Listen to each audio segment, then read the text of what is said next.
Sebelumnya kalian tahu nggak sih apa itu minyak bumi? Jadi, minyak bumi adalah sebuah campuran cairan yang terdiri dari berjuta-juta senyawa kimia. Yang terbanyak adalah senyawa hidrokarbon yang terbentuk dari dekomposisi yang dihasilkan oleh fosil tumbuh-tumbuhan dan juga hewan. Yang kedua yaitu teori pembentukan minyak bumi. Teori pembentukan minyak bumi ini dibagi menjadi 3 jenis, yaitu biogenesis, abiogenesis, dan juga duplex. Biogenesis adalah terbentuk dari organisme yang mati jutaan tahun lalu, sedangkan abiogenesis yaitu terbentuk akibat reaksi dari senyawa kimia di dalam bumi. Sedangkan duplex yaitu terbentuk dari berbagai jenis organisme yang mengendap akibat pengaruh, tekanan, suhu, dan juga waktu. Adapun proses pengolahan minyak bumi yang dibagi menjadi 2 tahap, yakni pengolahan tahap pertama dilakukan dengan distilisasi bertingkat, yaitu proses distilisasi berulang-ulang sehingga didapatkan berbagai macam hasil berdasarkan perbedaan titik didihnya.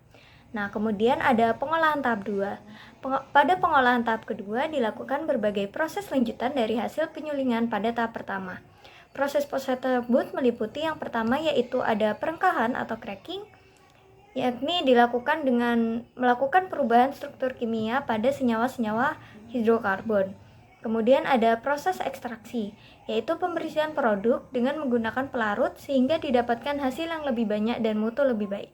Yang ketiga ada proses kristalisasi, proses pemisahan produk-produk melalui perbedaan titik cairnya.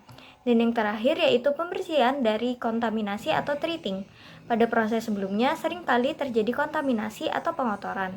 Kotoran ini harus dibersihkan dengan cara menambahkan soda kaustik atau NaOH, tanah liat, atau proses hidrogenisasi.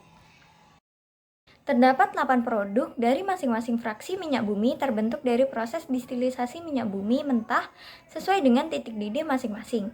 Antara lain yaitu yang pertama gas tabung atau LPG, bensin atau gasolin, nafta, parafin, solar atau diesel, minyak bakar atau fuel oil, pelumas atau oli, dan yang terakhir residu atau aspal.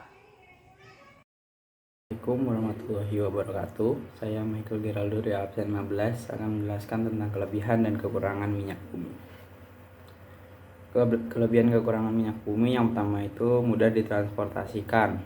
Nah, minyak bumi itu dapat dipindahkan dengan menggunakan gerbong kettle, truk, kapal tanker, maupun jalur pipa.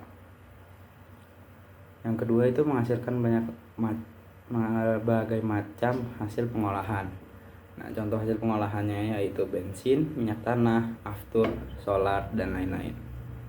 Yang ketiga yaitu harga produknya relatif terjangkau oleh masyarakat. Dan untuk kekurangannya yaitu yang pertama, pembentukannya membutuhkan waktu lama. Pembentukan minyak bumi bisa sampai jutaan tahun.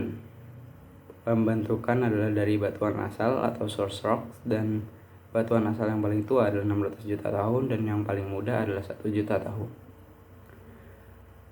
Proses pengolahannya terkadang menimbulkan efek buruk untuk kesehatan, dan pengeluaran gas karbon dioksida itu dapat menyebabkan pencemaran. Yang terakhir, memerlukan dana yang relatif mahal.